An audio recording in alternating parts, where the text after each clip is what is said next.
திருமங்கலம் அருகே முனியாண்டி விலாஸ் உணவக உரிமையாளர்கள் கொண்டாடிய பிரியாணி திருவிழாவால் வடக்கம்பட்டி கிராமமே பிரியாணி வாசனையில் மிதந்தது.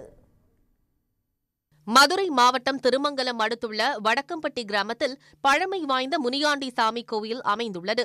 இக்கோயிலின் 90வது ஆண்டு பூஜையை ஒட்டி முனியாண்டி விலாஸ் உணவக உரிமையாளர்கள் ஒன்று கூடி பிரியாணி திருவிழாவை உற்சாகத்துடன் கொண்டாடினர்.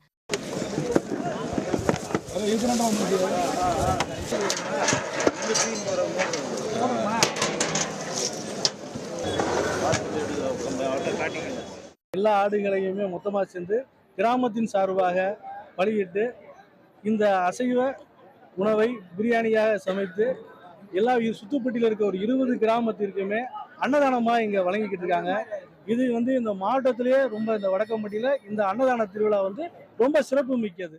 தமிழ்நாடு மட்டுமின்றி வெளிநாடுகளிலும் முனியாண்டி விலாஸ் உணவகம் நடத்தும் உரிமையாளர்கள், தொழிலாளர்கள் தங்களது குடும்பத்துடன் வடக்கம்பட்டி கிராமத்தில் ஒன்று கூடி முனியாண்டி சாமிக்கு 100க்கும் மேற்பட்ட ஆடுகள், 300க்கும் மேற்பட்ட சேவல்களை நேர்த்திக்கடனாக செலுத்தினர்.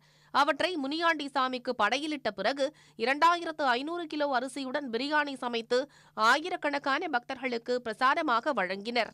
நாங்க வருஷம் திருவிழாக்கு வந்துட்டு தான் இருக்கோம். நல்ல சக்தி வாய்ந்த சாமி. இங்க இந்த கோயில மட்டும்தான் பிரியாணி பிரசாதமா தருவாங்க. மத்த எந்த கோயிலையும் பிரியாணி பிரசாதமா தரமாட்டாங்க. என்ன வேண்டிட்டு போறோமோ அது அப்படியே நடக்கும். நெக்ஸ்ட் இயர் வரதுக்குள்ள அப்படியே நடக்கும். முன்னதாக வடக்கம்பட்டி கிராமத்தைச் சேர்ந்த 500க்கும் மேற்பட்ட பெண்கள் மலர் தட்டுகளை தலையில் சுமந்து முக்கிய வீதிகள் வழியாக மேளதாளங்கள் முழங்க ஊர்வலமாகச் சென்று சிறப்பு பூஜைகள் நடத்தினர்.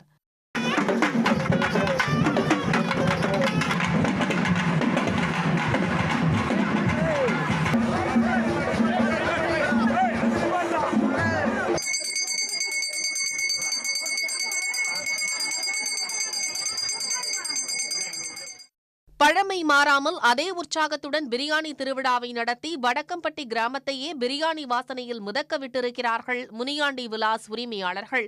சன் நியூஸ் செய்திகளுக்காக ஒளிப்பதிவாளர் வினீஷ்குமாருடன் திருமங்கலம் செய்தியாளர் கணேஷ் பாபு. உடனுக்குடன் செய்திகளை தெரிந்து கொள்ள சன் நியூஸ் பெல் ஐகானை கிளிக் பண்ணுங்க.